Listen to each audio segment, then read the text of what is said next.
Senhor Jesus, igreja, amém? Só quem está envolvido no melhor empreendimento da face da terra, chamado Reino de Deus, igreja, dá um glória a Deus bem alto, bem alto. Foi bonito pra caramba, meu Deus do céu. Agora você vai olhar pro seu irmão aí do lado, vai bater bem bonito na mão dele e diz: marque a sua geração. E agora você pode sentar dando mais um glória a Deus bonito desse que você deu agora. Senta aí dando glória a Deus, vai lá.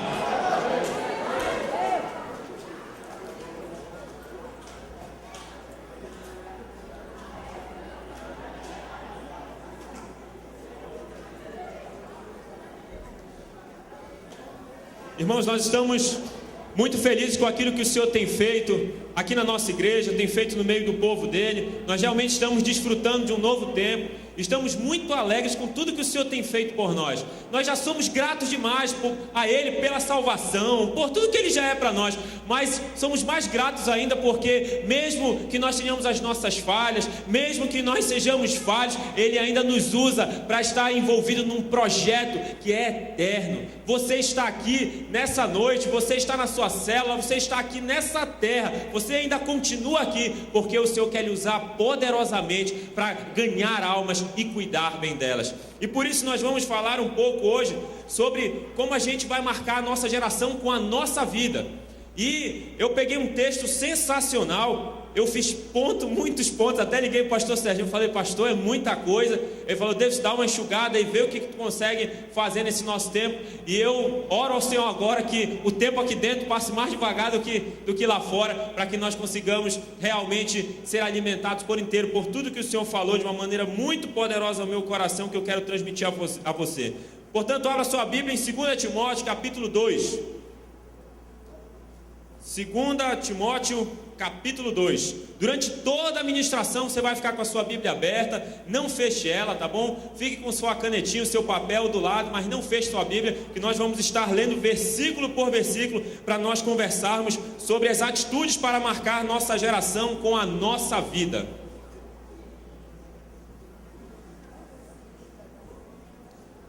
Quantos concordam comigo que nós estamos vivendo em meio a uma geração que está necessitada de bons referenciais? Quantos concordam comigo?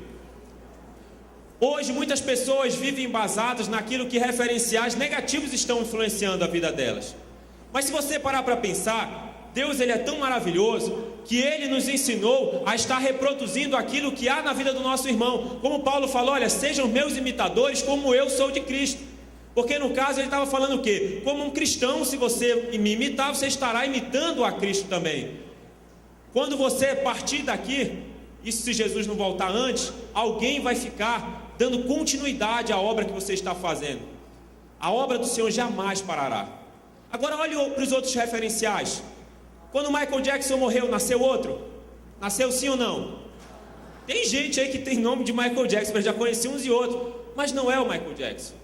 Não há quem dê continuidade. Ali acabou, ali parou. Mas o dia em que você for chamado para estar junto com o papai de novo, se ainda não tiver voltado, vai ter alguém aqui no seu lugar dando continuidade à obra. Portanto, trabalhe mesmo, porque talvez você vai ser aquele que vai semear, e o outro vai ser quem vai regar, e o outro vai ser quem vai colher. Mas o Senhor quer usar você. Vamos lá, 2 Timóteo capítulo 2, primeiro versículo. Para as nossas atitudes, para marcar a nossa geração com a nossa vida.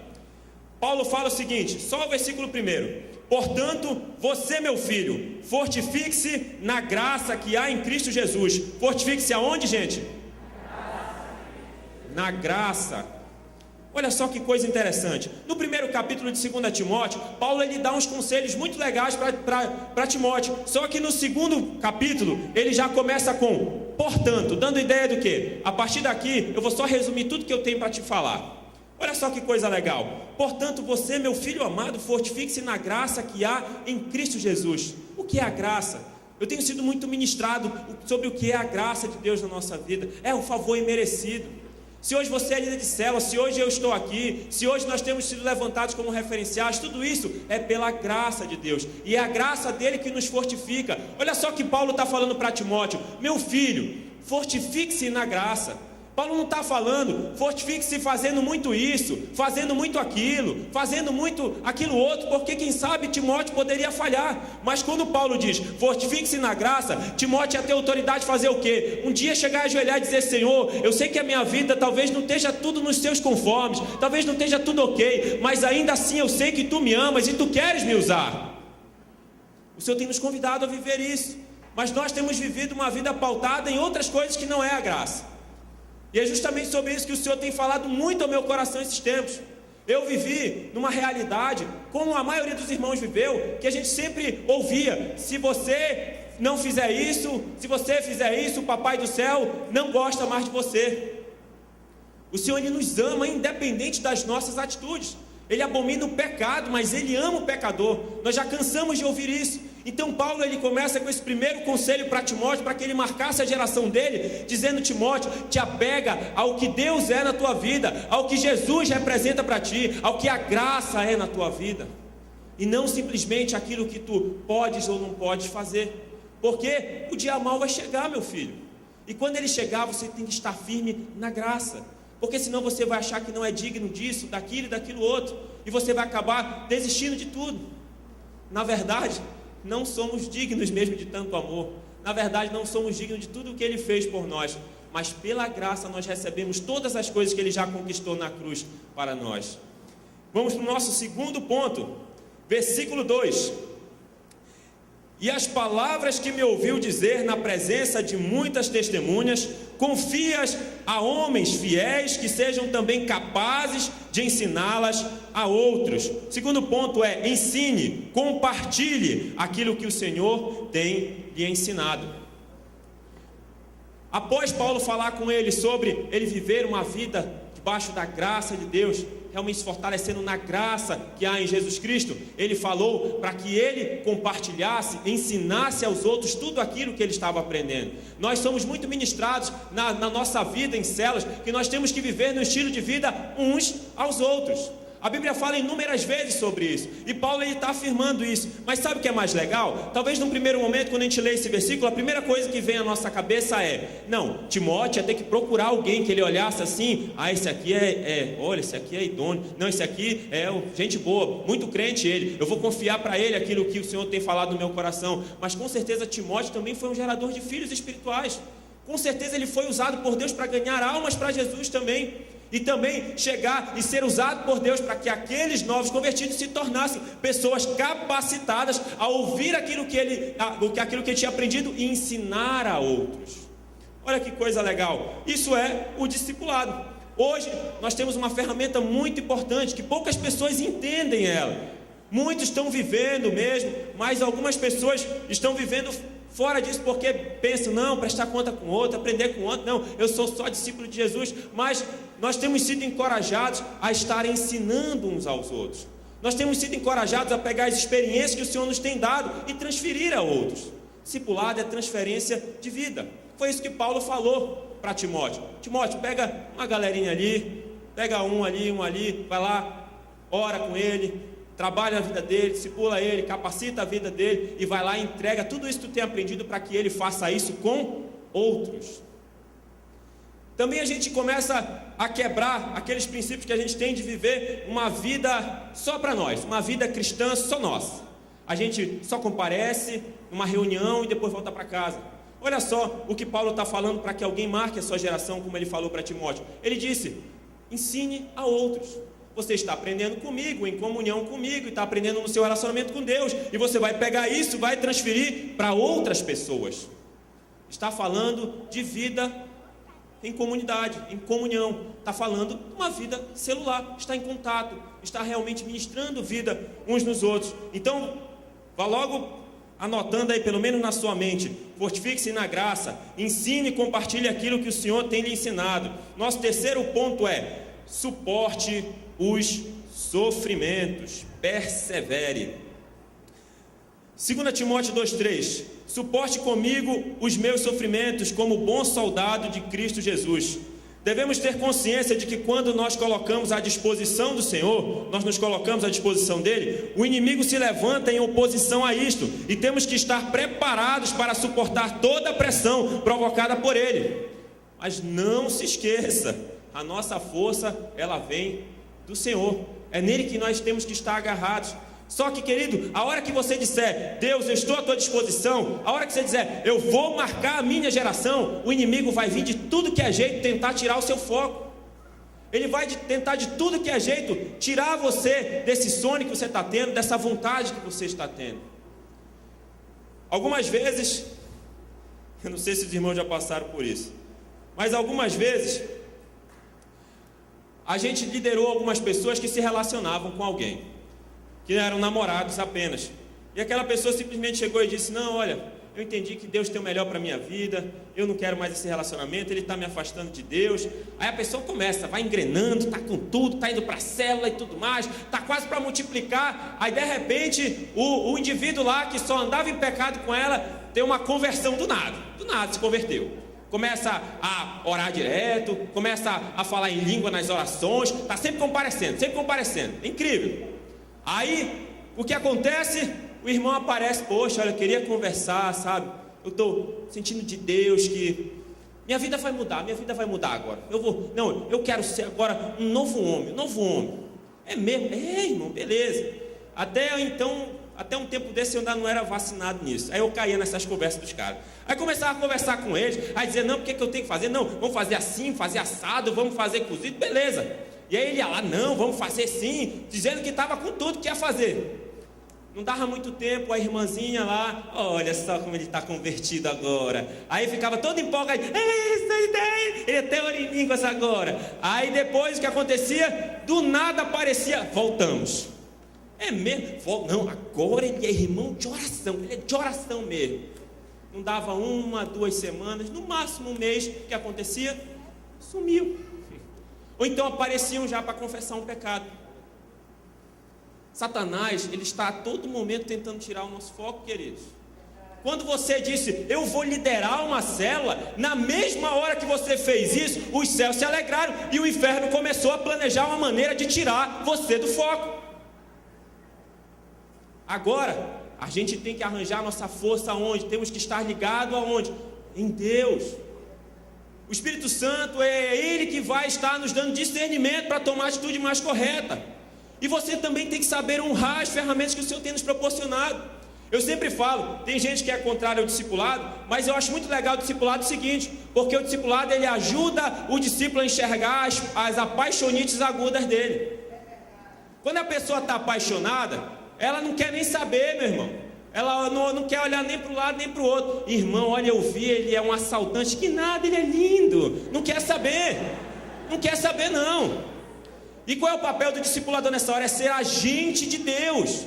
E chegar e dar aquela conversada e ser bem franco e dizer, olha, as coisas funcionam assim, assim, assado. Eu sei assim, assim, assim. Se tu quiser, a gente senta de frente um com o outro aqui, a gente resolve essa parada. Mas eu quero que tu entenda, não te deixa levar pela tua paixonite, porque a palavra de Deus diz que o coração do homem é enganoso. Enfim, estamos só começando. Até travou o bicho aqui. Vamos lá.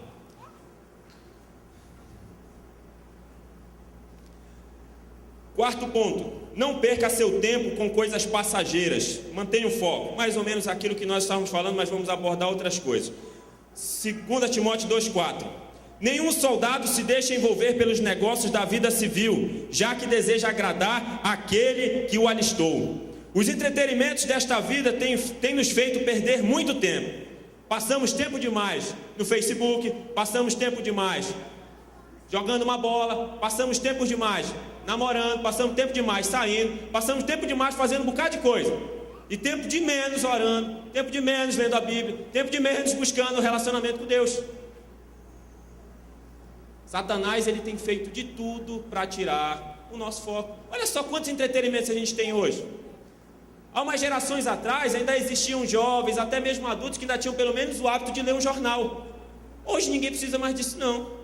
Liga a televisão, está informado em 5 minutos e não tem nenhum hábito de leitura, nem nada. Não lê um livro, não pega nada, não pega nem a Bíblia, nem nada. Por quê? Porque são muitos entretenimentos. O nosso trabalho mesmo, ele nos suga durante a semana toda. Qual tem sido o grau de prioridade que o reino de Deus está na nossa vida? Em último lugar, Depois do trabalho, depois do Facebook, depois do namorado, depois disso, daquilo outro. Em segundo lugar, eu quero lhe dizer, e o Senhor tem falado muito forte no meu coração, Ele disse, eu quero o primeiro lugar. O problema é que nós temos nos deixado levar por tudo isso, por todas essas coisas que Satanás tem nos oferecido. Um tempo desse eu estava perdendo muito meu tempo, até testemunhei aqui uma vez sobre jogos de iPad, de tablet, essas coisas, aplicativos, e o Senhor vai falando ao meu coração. Queridos, eu não quero que você tome isso como uma verdade para você, ou que você me critique ou não por isso, mas esse foi o posicionamento que eu tomei. Eu entendo que entretenimento em comunhão é investimento. Entretenimento sozinho é perda de tempo. Queridos, eu cansei. Eu também já passei pela fase de adolescência e quase velho também era cheio dos vícios. Não saía do videogame velho. Internet, essas coisas nem tanto. Jogava bola todo dia. Todo dia era um entretenimento diferente. Hoje tem pessoas. Um dia eu convidei um rapaz para ir para a célula. Tomara que ele não esteja aqui. Eu convidei ele para ir para a célula. Eu falei, irmão, vamos lá na célula. Não, mas que dia é? Não, é quinta. Mas que horas? 8. Poxa, irmão, não dá para mim. Aí eu pensei que ia falar, não, estou trabalhando e tudo mais. Sabe o que ele falou para mim? Não, é que é o horário da minha academia. Eu olhei para aquilo. Fiquei, meu Deus do céu. O cara tem tempo, né, para fortificar os músculos, os bíceps, todos os dias. Com certeza ele devia ir, do vício que ele era, devia ir de segunda a segunda. Se brincar, era ele que abre e fecha a academia. E para ir na célula uma vez na semana, uma dificuldade. Todos nós, queridos, seja lá o que for, temos sido tentados por Satanás para estarmos nos perdendo nos entretenimentos da vida e fugir dos propósitos de Deus, dos planos de Deus. Seja bem franco, querido, não há mais tempo a perder. Pare para pensar, o tempo que você gasta assistindo aquela novela velha, quantas almas estão se perdendo? O tempo que você gasta assistindo aquele negócio que ninguém deveria assistir, ou mexendo na internet do que ninguém deveria mexer, quantas pessoas estão se perdendo? Talvez você esteja negligenciando o chamado que Deus tem lhe dado, por causa de uma bola, por causa de alguma outra coisa. São entretenimentos que Satanás tem colocado no nosso caminho, para nos fazer fugir dos propósitos de Deus. Quinto, respeite os processos, versículo 5. Semelhantemente, nenhum atleta é coroado como vencedor se não competir de acordo com as regras. Quando falamos a palavra processo, logo nos vem à mente aquela seguinte mensagem: vai demorar. Mas não é isso que Paulo quis dizer a Timóteo quando falou sobre regras. A mensagem é: entenda que Deus tem vitórias para a sua vida, mas até alcançá-las você percorrerá um caminho que requererá de você disciplina, disposição, cumprimento de princípios, regras no caso, e muitas vezes até mesmo paciência. O Senhor tem nos chamado, sim, como vitoriosos, mas Ele também tem falado para nós: meu filho, haja assim, viva assim, tome uma atitude assim numa hora dessa, fale desse jeito, se comporte desse jeito, trate assim as suas finanças, o seu pai, a sua mãe, o seu irmão. A palavra de Deus, ela tem muitos princípios, e princípios de vida. Tem gente que olha para os princípios da palavra de Deus como um fardo muitas vezes, mas tudo serve para o nosso benefício. Eu diga, só um que a gente perde, só uma coisa que o Senhor fala assim: filho, faça assim, e a gente sai perdendo. Tudo Ele fala, como nossos pais sempre diziam para nós, para o nosso bem, para o nosso crescimento. E ainda assim nós muitas vezes olhamos para isso como um fardo. E o Senhor tem nos chamado para viver uma vida, sim, segundo os padrões dEle. Eu não sei, os irmãos já devem estar cansados de ver, mas por exemplo, um time de futebol que joga de forma irregular, com um jogador irregular, o dia que descobrir isso vai acontecer o quê? Ele vai estar desqualificado. O dia que descobrirem que aquele jogador lá, em vez de ter 17 anos, que era a categoria sub-17, ele tinha 20, o time vai ser desqualificado, vai perder aquilo que ele tinha vencido. Por quê? Porque ele agiu de uma maneira incorreta, ele trapaceou naquilo que ele deveria fazer. Queridos, não há atalhos para chegar no céu. Nós temos um caminho, sim. O Senhor tem nos colocado no caminho e tem dito: eu estou com você, continua, não para, não retrocede, não anda para trás, continua, vai adiante, eu sou contigo. O problema é que muitas vezes nós não paramos para analisar que Ele está conosco, que Ele de fato é o nosso Deus e cuida de nós. Sexto ponto: trabalhe arduamente. O lavrador que trabalha arduamente deve ser o primeiro a participar dos frutos da colheita. Esse é o versículo 6. Há sempre um lugar de honra para aqueles que se dedicam. Pode perceber, hoje você que é um líder de célula, você tem procurado se dedicar, o Senhor tem usado a sua vida, hora ou outra, o Senhor tem lhe colocado em lugar de honra. O Senhor tem colocado pessoas do seu lado assim, para chegar e dizer: olha, eu amo muito a tua vida, muito obrigado pela tua disposição, pelo tempo que tu tem investido em mim, muito obrigado por isso. É lógico que nós como líderes temos que ter a motivação correta. Nós não temos que fazer isso porque queremos reconhecimento do homem, mas sim porque nós queremos satisfazer ao Senhor nosso Deus, e por consequência Ele é tão maravilhoso, mesmo que nós não mereçamos muitas vezes, Ele ainda assim nos honra. Queridos, a gente tem passado por várias situações que a gente vê como Deus Ele é maravilhoso. No começo do ano mesmo, eu juntei com a galera do show de bola, e pela vida dele, não simplesmente porque ele é o cara, mas porque o Senhor tem usado a vida dele, e muitas pessoas são gratas por ele, a gente honrou o meu discípulo Alisson com uma carteira de habilitação. Não é simplesmente que ele seja o digno de que isso acontecesse, mas porque o Senhor coloca no lugar de honra, sim, aqueles que têm trabalhado. Olha que Paulo fala, ele fala: o lavrador que trabalha arduamente deve ser o primeiro a participar dos frutos da colheita. É que nem quando você vai na casa de alguém e aquela irmã está se dedicando, cozinhando, e você chega e diz: não, negativo, a irmã senta aqui na cabeceira, não, a irmã preparou, vamos orar pela vida dele. Irmã, muito obrigado. Ela está sendo colocada num lugar de honra. É que nem o pai, quando ele exerce a liderança dentro da casa dele, e a família vê isso, a família entende isso. Quem é que senta na cabeceira da mesa? É o pai. Quem é que está fazendo as orações? É o pai. Olha só que coisa legal. A nossa motivação não deve ser para isso, trabalhar porque nós queremos reconhecimento humano, mas nós devemos trabalhar, e hora ou outra o Senhor vai nos colocar em lugar de honra. Tem muitas empresas que trabalham naquela sacada lá do funcionário do mês. O que é o funcionário do mês? Não quer dizer que ele é o único funcionário que presta. Ele é o funcionário que mais se destacou. E o que está sendo falado naquela hora? Olha, todos os outros colaboradores, olhem para esse aqui, ele é um referencial. Trabalhe conforme ele tem trabalhado, porque ele é referencial. É isso que o Senhor tem feito no meio do povo dele. Não é que os outros não tenham trabalhado tanto, não é que os outros tenham feito mais ou menos, não é simplesmente isso. O Senhor chega, coloca no lugar de honra e diz: olha, fulano é um referencial. Trabalha desse jeito, aprende com ele, anda com ele, que o Senhor ele vai levar também a lugares de honra. Estou achando que vocês estão silenciosos hoje. Olha só. 7º ponto. Reflita, medite naquilo que tem aprendido. A gente vai ler do versículo 7 ao versículo 13 agora. Reflita no que estou dizendo, pois o Senhor dará a você entendimento em tudo. Lembre-se de Jesus Cristo, ressuscitado dos mortos, descendente de Davi, conforme o meu evangelho, pelo qual sofro e até estou preso como criminoso. Contudo, a palavra de Deus não está presa. Por isso, tudo suporto por causa dos eleitos, para que também eles alcancem a salvação que está em Cristo Jesus, com glória eterna. Esta palavra é digna de confiança. Se morremos com Ele também viveremos. Se perseveramos com Ele, também reinaremos. Se o negamos, Ele também nos negará. Se somos infiéis, Ele permanece fiel, pois não pode negar-se a si mesmo. Meditar na palavra de Deus nos fortalece. Quando permitimos que nossa mente seja tomada dia e noite por pensamentos que vêm do alto, certamente fluiremos de uma maneira inimaginável, pois a meditação tem um poder extraordinário de aflorar sentimentos que vão aflorar atitudes. Quer ver uma forma negativa da meditação? Quando você fica dia e noite pensando naquele seu irmão que aprontou com você e fez isso e aquilo outro, e comeu aquele último biscoito que você tinha guardado escondido atrás da porta da geladeira.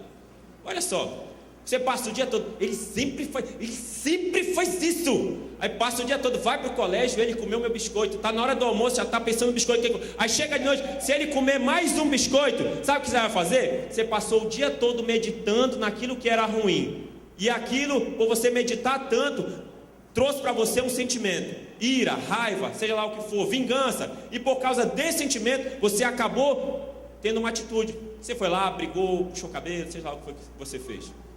A mesma coisa, a mesma força, a mesma potência tem para o lado positivo. Se todos os dias nós meditarmos na palavra de Deus, no sacrifício de Jesus Cristo, o que vai acontecer? Vai gerar sentimentos no nosso coração, mais amor, mais vontade, mais dedicação, e esses sentimentos vão despertar o quê? Atitudes. E aí nós vamos ganhar Belém, vamos ganhar Petrópolis, vamos ganhar o Pará, vamos ganhar o Brasil. Só 3 pessoas desse lado vão ganhar o Brasil e 2 aqui vão ganhar Belém. Quem é que vai ser tomado por atitudes no Senhor Jesus? Amém? Vamos lá, então eu acho que vai dar. 8, exerça a liderança. Agora é o versículo 14. Continue a lembrar essas coisas a todos, advertindo-os solenemente diante de Deus, para que não se envolvam em discussões acerca de palavras. Isso não traz proveito e serve apenas para perverter os ouvintes. Você, em primeiro lugar, foi levado ao quê? A meditar. E aí, foi aconselhado a meditar através dos versículos anteriores. E Paulo fala para Timóteo: continue a lembrar essas coisas. O que Paulo está falando? Além de você ser aquele que está meditando dia e noite na palavra de Deus, você vai pegar e vai fazer com que os mesmos também procurem fazer isso. Você vai exercer liderança na vida dos outros. Quando uma pessoa chegar e dizer para você: ai, Timóteo, está tudo acabado, Satanás está ganhando a guerra e está furioso, você vai chegar e vai dizer: não é assim. O sacrifício de Jesus, ele cobre tudo isso daqui. A graça de Deus é maior do que todas essas coisas. Deus é muito mais poderoso que essa sua dificuldade. Você vai exercer liderança. Você deve ser canal de bênção na vida das pessoas, tanto na hora de honrar, como na hora de exortar. Se você for alguém comprometido com a liderança, você vai fazer o quê? Você vai estar colado nos seus liderados, vai estar conversando com eles. Na hora de honrar, você vai chegar e dizer: meus parabéns. Mas na hora de exortar, você vai dizer: venha aqui no meu escritório para a gente bater um papo rapidinho. Por quê? Porque nós fomos chamados para exercer liderança. Vamos lá, está acabando. 9, apresente-se a Deus aprovado. Tenha uma vida transparente. Olha só o versículo 15, muito conhecido. Procure apresentar-se a Deus aprovado, como obreiro que não tem do que se envergonhar. A gente vai, no outro ponto, a gente vai pegar o restante.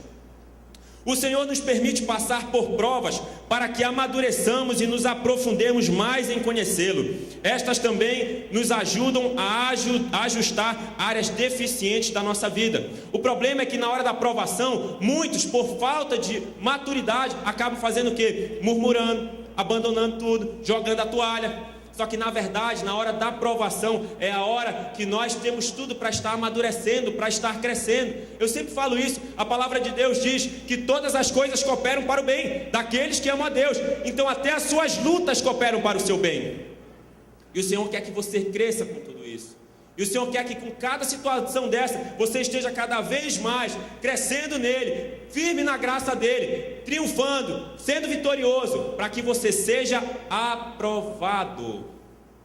Olha só que coisa legal. Muita gente pega esse texto, tira do contexto, acaba falando outras coisas. Mas na verdade, o Senhor quer que nós estejamos dia após dia, estando firme nele, buscando força nele, e estar passando por todas as lutas, todas as dificuldades, sem que isso venha nos abalar, porque nós sabemos em quem nós temos crido, e com isso nós nos encontremos aprovados diante dele. A palavra de Deus também fala que Paulo está falando para Timóteo que ele também não deveria ter do que se envergonhar.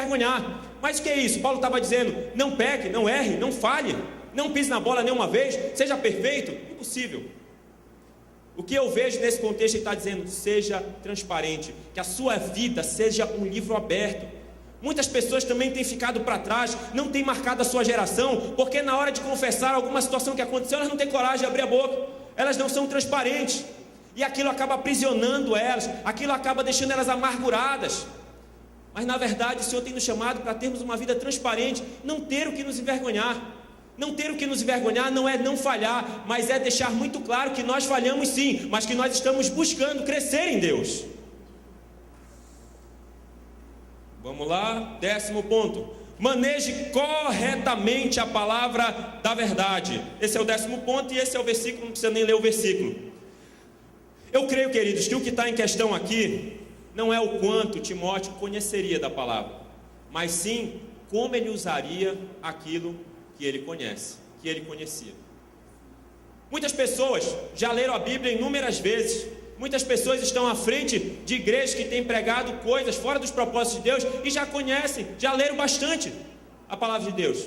E outras, talvez estejam começando uma célula e talvez não tenham nem lido o Novo Testamento todo, mas estão manejando a palavra de Deus, estão usando ela de uma maneira muito mais proveitosa do que aqueles que estão usando para os seus próprios benefícios, distorcendo a palavra, chegando e dizendo que a Bíblia diz, sei lá, honra a autoridade. Dá R$10, hein, mano? Que a Bíblia diz, não, a gente tem que obedecer a nossa autoridade. Olha, fulano, vai ali comprar um pão ali para mim, vai andando ali, usando para o seu próprio benefício.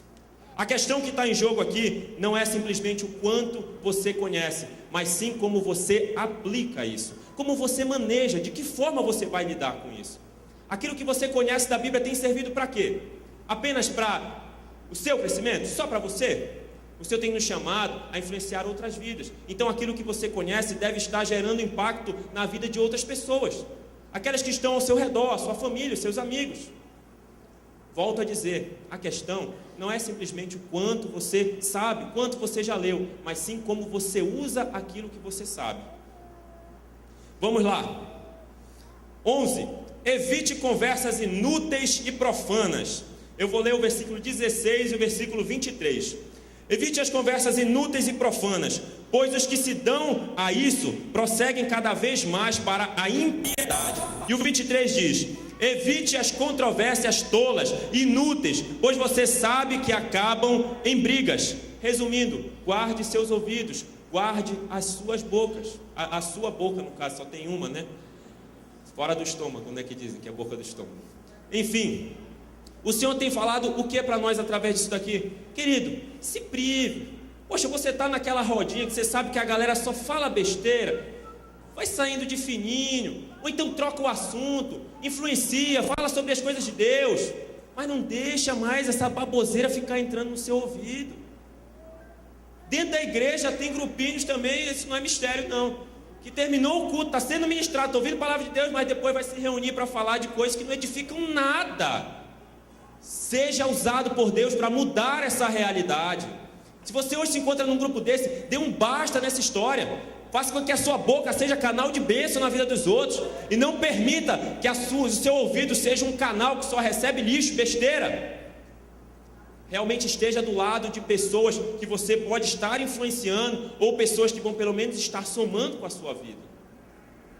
Vamos continuar, está acabando. Olha só que bonito. 12. Fuja dos desejos malignos. Versículo 22 é o que Paulo fala para ele. Só tem um complemento. Fuja dos desejos malignos da juventude.